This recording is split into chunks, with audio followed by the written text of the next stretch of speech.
ইসলামে ঐক্যের কোনো বিকল্প নেই। আমাদের মধ্যে মত পার্থক্য থাকতে পারে, কিন্তু ইসলাম আর অনিসলামের প্রশ্নে কোনো মত পার্থক্য আমাদের মধ্যে নেই।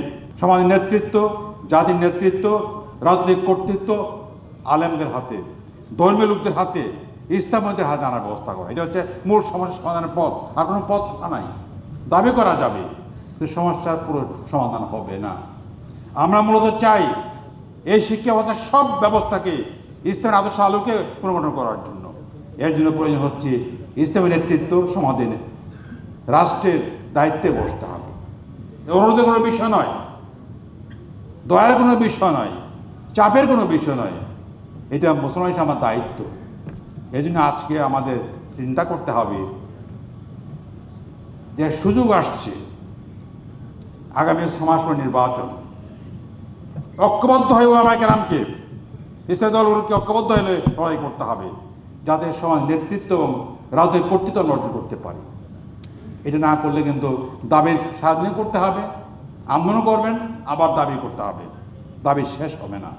এই জন্য ইসলামকে দাবির কোনো বিষয় পরিণত করা নয়। ইসলাম কায়েম হচ্ছে আমাদের লক্ষ্য হওয়া উচিত।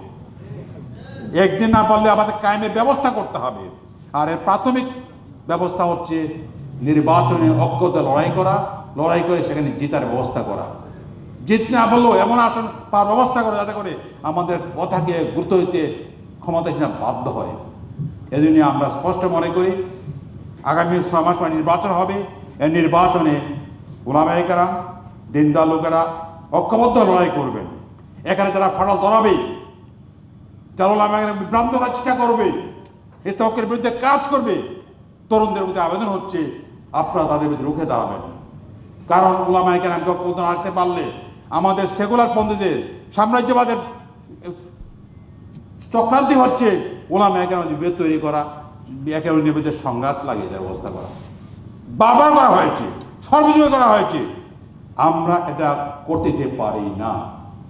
বিশেষ করে ওলামায়ে যারা আপনারা আছেন, আমরা যারা করছেন, যারা মাঠে মাঠে কাজ করেন, ওয়াজ নসিহত করেন, মানুষকে বোঝানোর চেষ্টা করেন, বোঝাতে হবে ইসলামে ঐক্যের কোনো বিকল্প নেই। আমাদের মধ্যে মত পার্থক্য থাকতে পারে, কিন্তু ইসলাম আর অনিসলামের প্রশ্নে কোনো মত পার্থক্য আমাদের মধ্যে নেই। আছে নাকি কারোর মধ্যে? যদি না থাকে, তা ইসলাম আর ইসলামের প্রশ্নে, সেকুলারিজমের প্রশ্নে কোনো মত পার্থক্য করার সুযোগ নেই। আমাদেরকে এই সেকুলার মহিলাদেরকে, সাম্রাজ্যবাদীদেরকে পরাভূত করার জন্য আমাদের এগিয়ে আসতে হবে। এটা একটা সমাধানের পথ। তাই আপনাদের অনুরোধ করব, আমরা সবাই আসুন, আমরা রাজনীতির ময়দানে ঐক্যবদ্ধ হয়ে সংগ্রাম করি, ঐক্যবদ্ধ হয়ে সেকুলার পন্থীদেরকে, বামপন্থীদেরকে, তথাকথিত ডানপন্থীদেরকে, পশ্চিমপন্থীদেরকে আমরা পরাভূত করার ব্যবস্থা করি। যদি আমরা জয়লাভ করতে পারি, পরাভূত করতে পারি তাদেরকে, তাহলে আমাদেরকে এই সমস্ত সমস্যার সমাধান অত সহজে হয়ে যাবে।